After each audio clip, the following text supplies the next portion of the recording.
Hello, and welcome back to Parley, the show where you folks support the other stuff I make by paying me monthly to talk about the topic of your choice. And this month, Vamper has requested some discussion about Tiny Jasmine. Jasmine Boreal, this is a legendary creature from Magic the Gathering, and we're going to be talking about her as a Tiny Leaders commander. Now, no more about Tiny Leaders or Commander or Magic the Gathering here. Suffice it to say, you may find the design or the sort of mindset behind making a build around a card like this interesting, even if you don't play Magic. But if you don't play Magic, there certainly will be some things that may not make perfect sense. I'll try to cover them, but, we'll do the best we can. Tiny Leaders, though. So if you're not familiar and you play Magic, but Tiny Leaders, you're going, I don't know. Think Commander. So you've got a legendary creature, in this case, Jasmine Boreal of the 7, as your commander. And this creature starts outside your deck in the command zone. You can always play them. If they would leave play, you can redirect them to the command zone after they go wherever they went for, by increasing their cost by 2 for the rest of that game. So we're doing that. You got that. Tiny Leaders, though, you only have a 50 card deck instead of a 100 card deck. You can still only have one copy of each card, but 50 cards instead of 100. And it's meant to be a one-on-one kind of a duel or match format. So best of 3, I suppose, one-on-one, rather than implied to be like a 4-way free-for-all, and with sideboards, 10, 15 card sideboards. Now, I elaborate all of this because Tiny Leaders is a format that is much maligned, and we're not going to get into that here, but also that doesn't really have a single monolithic rules set, although I do have some thoughts of my own. Those are certainly the commonalities. So what we're talking about is Jasmine Boreal 7 as the leader of a maybe commander style, dueling deck with a sideboard, 50 cards, singleton, except for basic lands, you can only have one of each card. And of course it obeys commander color identity, so we can only play green and white cards because Jasmine is only green and white, right? So we're on the same page about that. Okay, cool. So Vamper says, good day, Zadie. I learned that you haven't kept up with new Tiny Leaders from the new Magic the Gathering standard set, and I'm here to showcase one. Cool.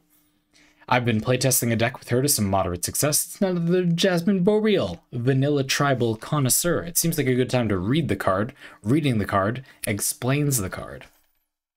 Jasmine Boreal of the 7 is a 2/4 for 3 mana, including green and white.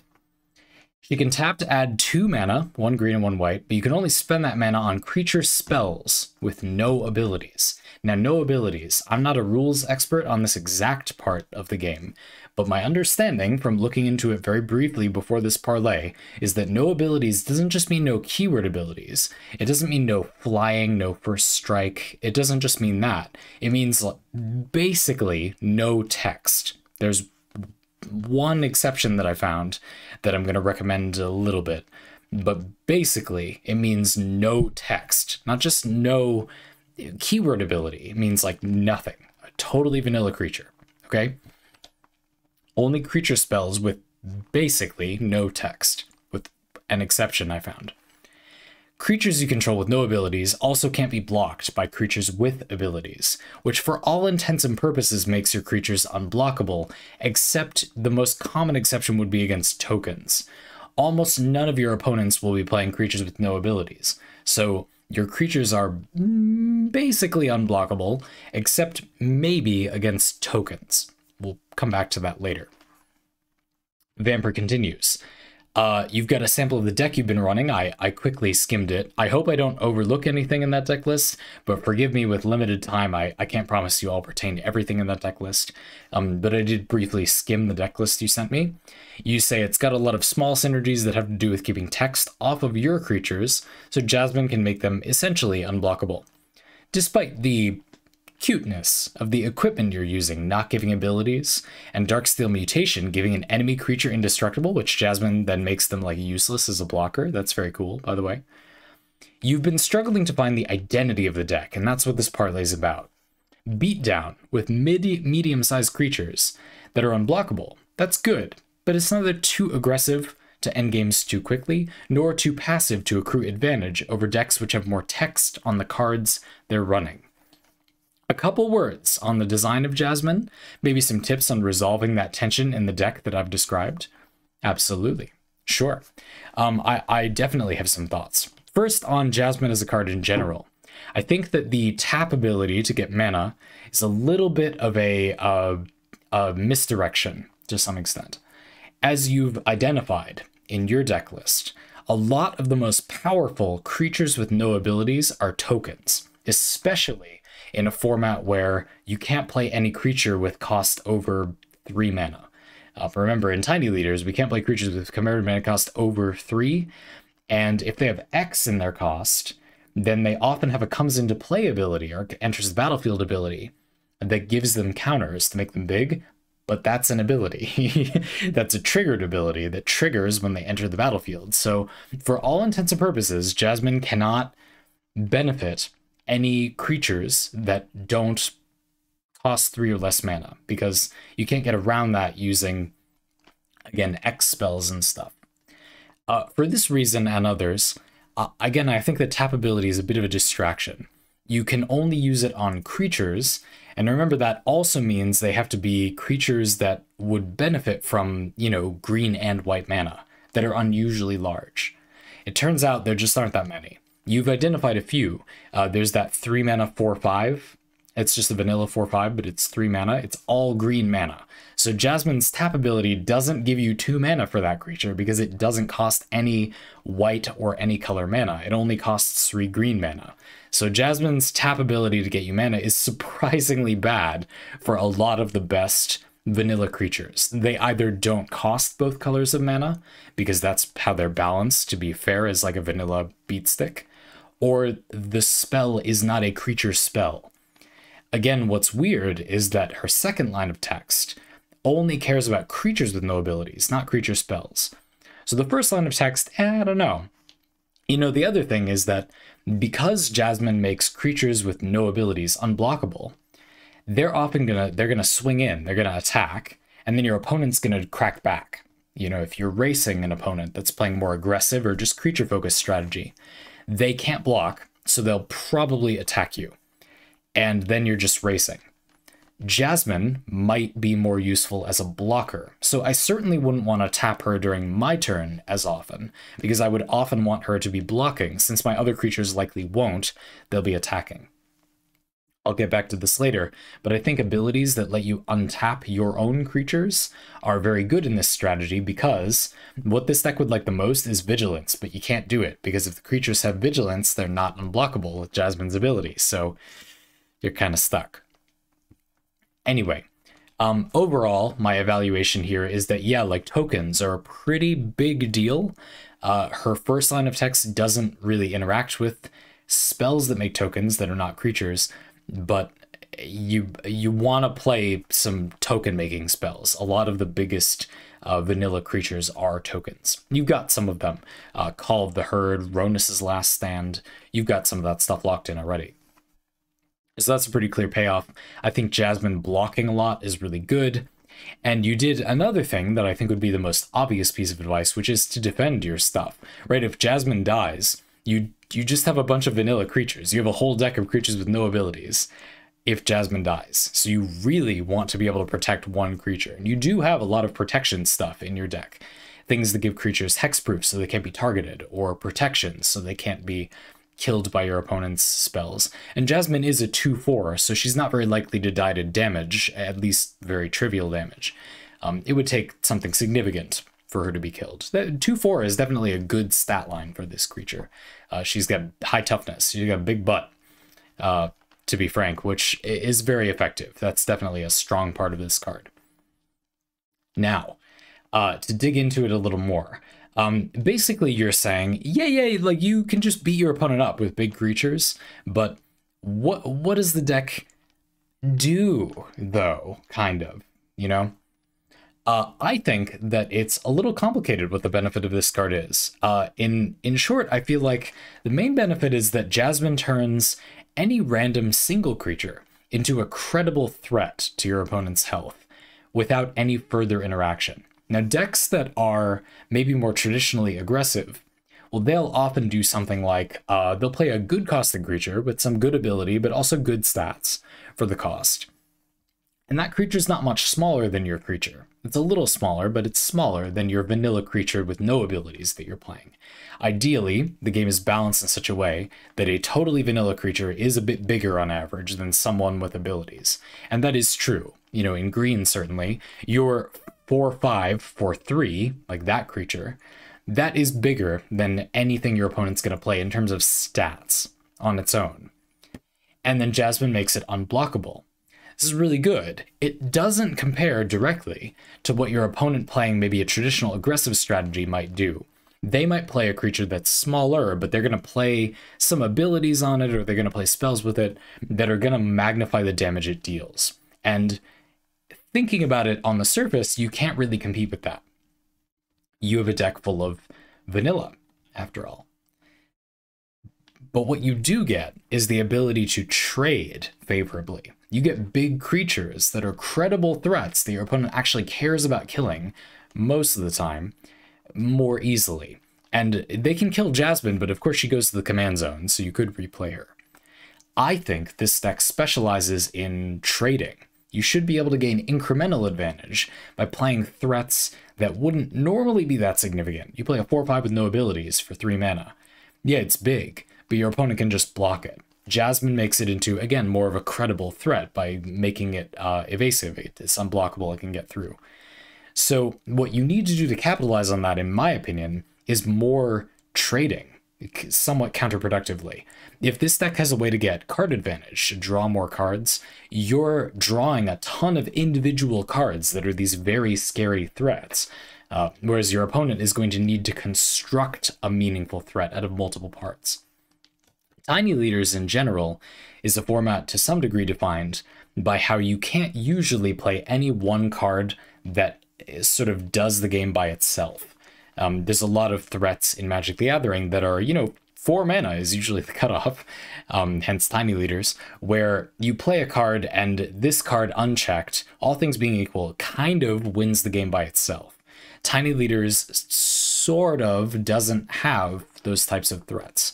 And so you're put in a position where, in theory, again, sort of, nobody can play one card that is a credible threat. And indeed, neither can you, but you have Jasmine in the command zone to make them threatening by making them unblockable.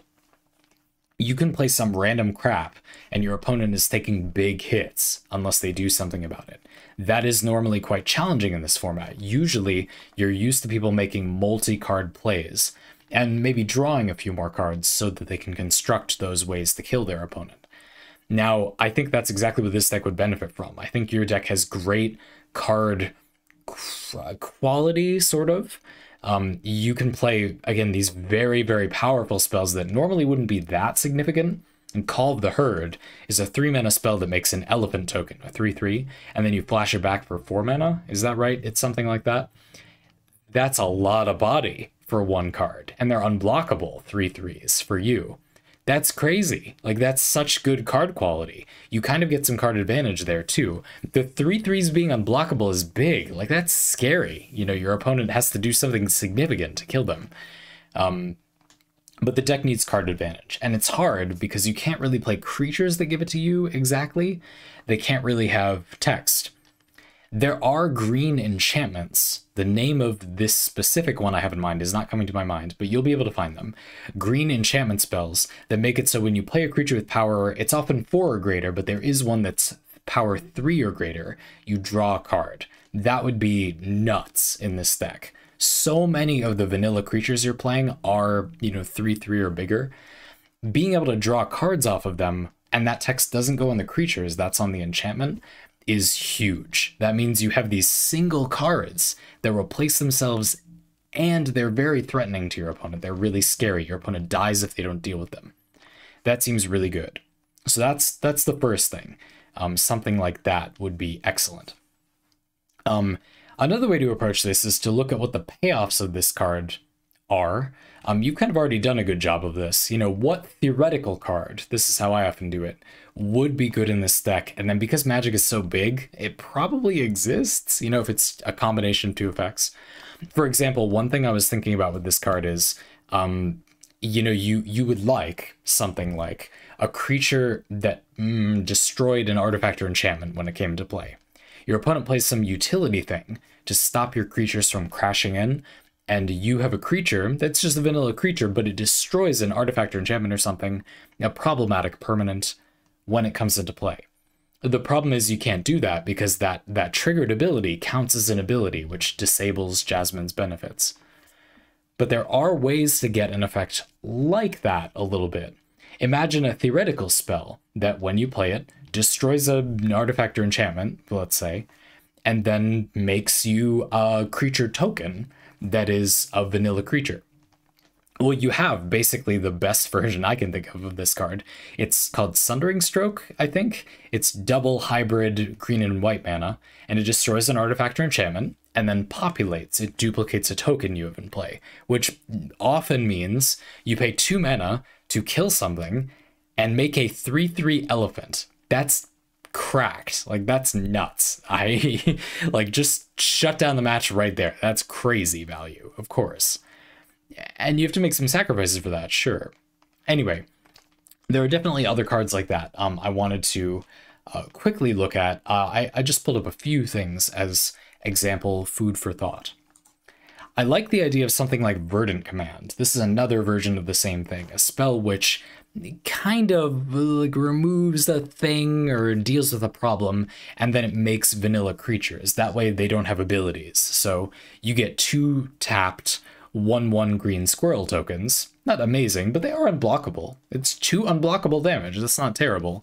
And then the other effects are unfortunately pretty modest.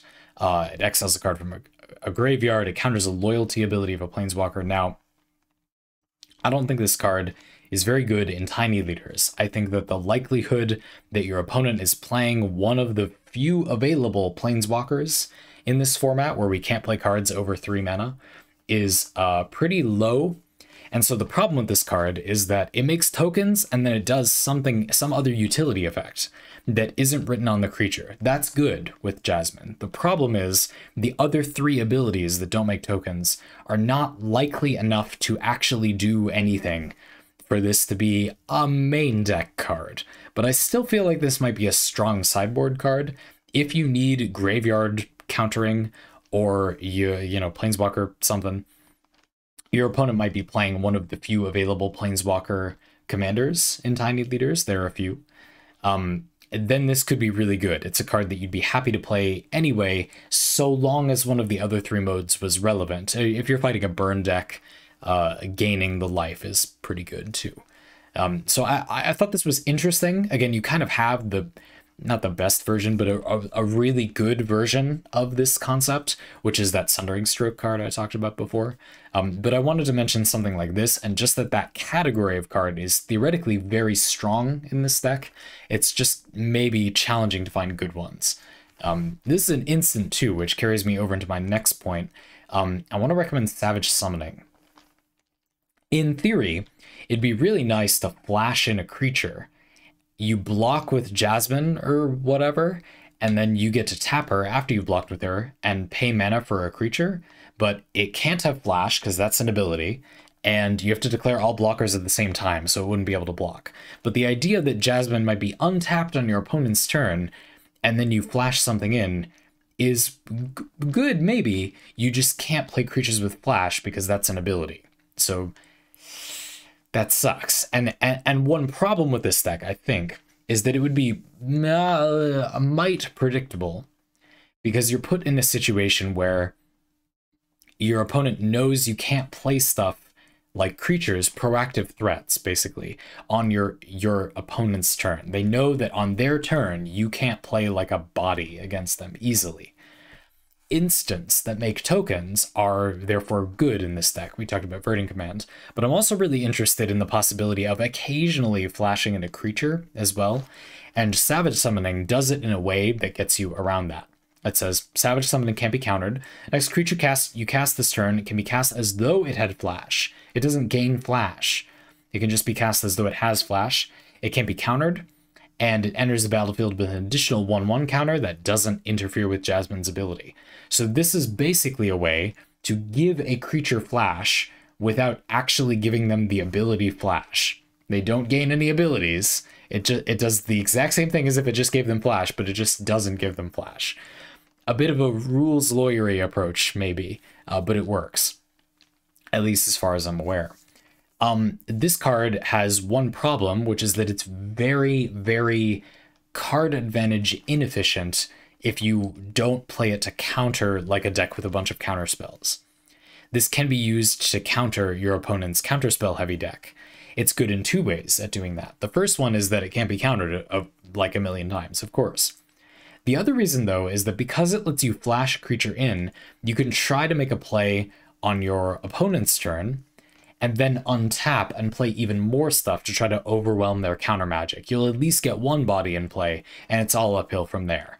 Now, trying to overload your opponent that way is very useful, and flash creatures help you do that. Jasmine doesn't want you to play flash creatures. This basically gives you one without giving you one. Good stuff. So sure, this is a nice sideboard card anyway. I think if you put enough card advantage engines in the main deck, which I think you should, as I suggested before, this is a good main deck card too, because it will catch them with their pants way down at the ankles if you flash something in a deck that basically has stapled to its forehead, hey, I can't play creatures during your turn, but then once in a blue moon you do. You can. You have a card that lets you do that. So again, there's some surprise factor. I do think it's legitimately a useful tech option, but also that it could be helpful in overwhelming your opponent a little. One of the principal problems of this strategy, I think, is that in all likelihood, you're going to play a creature and leave men up for a reactive spell. And in the event that this deck doesn't get a reactive spell to play, it has rather limited proactive things to do with its mana that are at instant speed. In other words, if you've got 5 mana or something, you maybe spend 2 or 3 of it to play a creature, some kind of threat. Next turn, it will crash in for the big damage. And then on your opponent's turn, you have, 2 or 3 mana available to defend Jasmine or the creature or something. But they won't always do anything that lets you spend that mana profitably, which means you'll have nothing to do. Which means the deck's output, the deck's ability to make a single creature into a credible threat, is undermined a little bit. What would help is if there were as many as possible proactive threats for this deck that were at instant speed. I believe those are at a severe premium in this type of strategy, because your game plan is basically to play some threat and leave up mana to defend Jasmine. So anytime your opponent doesn't do anything about that, you're kind of on the back foot, like you lose a lot of tempo, I guess you could say. And this deck already doesn't have amazing tempo, speed, momentum in a game because it doesn't have haste. You can't have creatures that attack immediately, at least in any obvious way, because creatures can't have haste because their Jasmine says no abilities. This deck would love something like a Strangleroot Geist, but you can't, that's got all the abilities. You can't play that.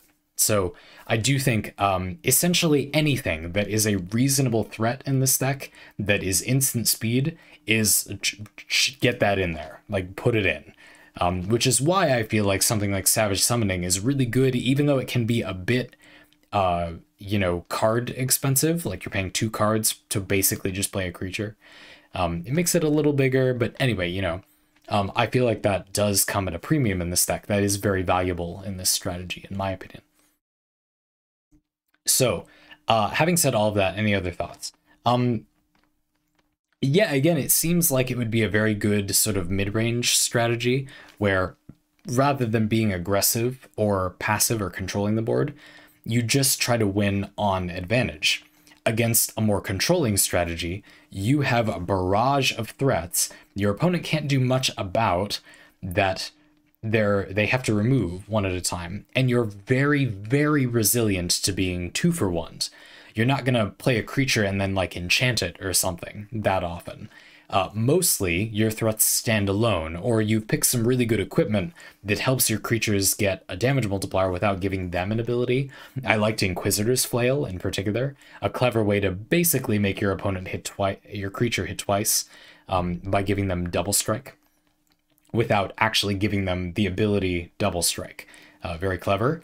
That means that your opponent has a lot of must-answer threats. Again, it's easy for this deck to play a bunch of credible threats for just one card, which is somewhat unique for an aggro strategy.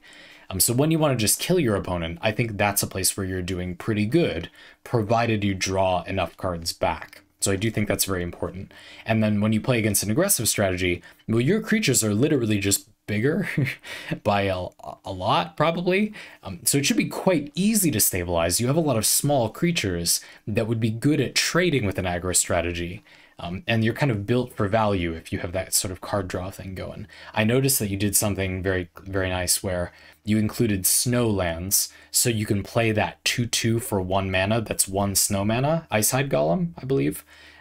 Very smart. I think that it seems kind of, yeah, it's only a 2/2 for 1 mana, that's good, but But I actually think those cards are quite important in this deck. Isamaru, Hound of Khanda is another one. They're important because they're this deck's plan, I think, against aggro, and they are still a bit threatening against the control player.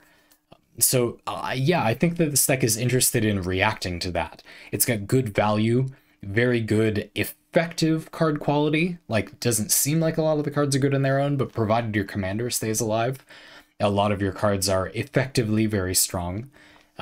Having a deck with less text on its cards does mean you tend to have a less synergistic deck, which tends to mean the individual cards are a bit stronger overall. It's less prone to disruption. So I imagine this to be a pretty resilient strategy. That's just my guesstimate off the top of my head. Yeah, it sounds cool. I hope that helped a little bit. Again, I don't have the full time to pour over the deck list, so I hope I didn't talk a lot about anything that you've done already. I tried to give it a skim, and I know a lot of the cards, and so I'm pretty sure I didn't overlap anything. But to me, one of the keys is that the deck cares quite a bit about drawing cards back. Surprisingly, for a creature that is all about saying the words creature and no abilities, I actually think this deck doesn't care that much about creatures. It just wants the few that there are to mostly have no abilities, or have no abilities when they would be attacking.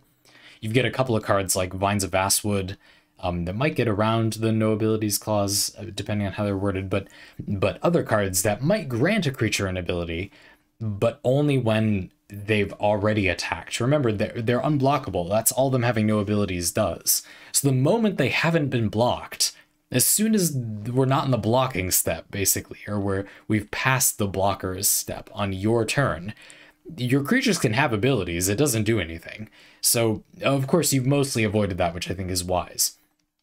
Your opponent will learn in game 1 that they just have to use their removal before the declare blockers step, and then if you had a bunch of spells that gave your creatures abilities to defend them, you wouldn't be able to make them unblockable because they'd have an ability. So, of course, it's a good idea to mostly not give your creatures abilities, but I liked that you didn't purge all abilities from the earth, necessarily, because it's just not 100% necessary. And I would say maybe that's a last piece of advice. I personally think it's good to avoid them as much as possible. I feel like there are pretty good cards for this strategy, so maybe you don't need to play a bunch of things that give your creature an ability to defend them. You found a lot of good stuff that doesn't. But it might be worth considering if there was a sufficiently good card for this deck, but that did give one of your creatures an ability, maybe it's fine. Like, they don't need to have no abilities that often. So, I don't know. I felt like that was worth including at the end. Very interesting parlay. It's great to hear about your Tiny Leaders experiments so far.